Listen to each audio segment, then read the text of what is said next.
특검 기간 연장이 거부된 것은 문재인 전 대표와 민주당의 책임이다. 국민의당의 주장입니다.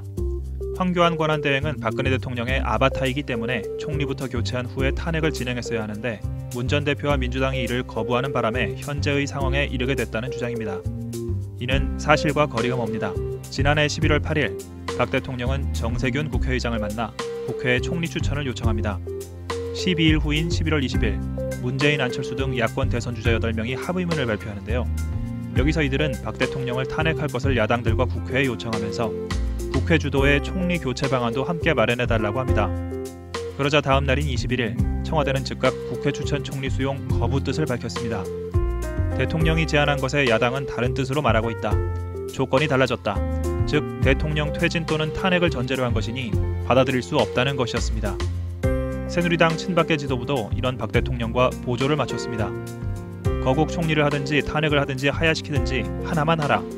21일엔 이정현 당시 새누리당 대표가, 22일엔 정진석 원내대표가 이런 주장을 했습니다. 박 대통령과 친박이 주장하는 국회 추천 총리 방안은 탄핵을 무산시키거나 지연시킬 의도라는 것이 명백해진 것입니다.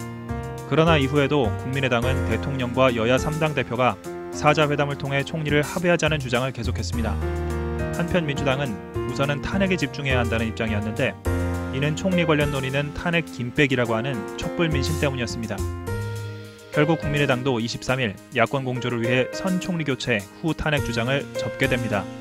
요약하겠습니다. 첫째, 문 전 대표는 총리를 교체하자는 데에 합의했었습니다. 둘째, 선 총리 후 탄핵 방안을 무산시킨 것은 청와대와 친박계였습니다. 국민의당과 박지원 대표는 박 대통령이 이러한 입장이었음에도 불구하고 선 총리 후 탄핵이 가능했다고 주장합니다. 그러한 절차를 지키면서 질서 있는 퇴진, 박근혜 대통령의 탄핵은 얼마든지 가능했다. 그렇지만 당시 모 대통령 후보는 혁명적 상황 청소 운운하면서 이것을 거절했기 때문에 이와 관련해선 박 대통령이 국회에 총리를 추천해달라고 했던 작년 11월 8일 이 소식을 접한 박지원 당시 비대위원장의 언급을 짚어볼 필요가 있습니다. 이것은 시간 끌기다. 대통령 자신이 어떻게 할 것이냐의 문제에 대해서는 아무런 언급이 없었다. 국회에 합의하라고 던져놓은 시간 벌기용이다. 최순실, 우병우는 실종됐다. 언론 등에서 수십 명의 인사를 거명한다. 대통령이 탁 던져놓고 가면 언론과 국민은 여야 3당이 총리를 누구로 추천하지 이걸로 가지 않느냐. 그래놓고 나중에 여야 합의가 안 되면 저 봐라. 국회에서 총리 추천하라고 해도 못하지 않느냐. 이렇게 가는 것 아니냐. 이런 날선 비판을 날렸던 박 비대위원장은 이로부터 10여일 후 박 대통령과 친박의 입장에 변화가 없을 뿐 아니라 오히려 더 명확하게 드러났음에도 불구하고 거꾸로 여야가 신임 총리 후보를 합의해야 한다고 주장한 것입니다. 그리고 현재에도 선 총리 교체 후 탄핵이 가능했다고 주장하고 있는 것입니다.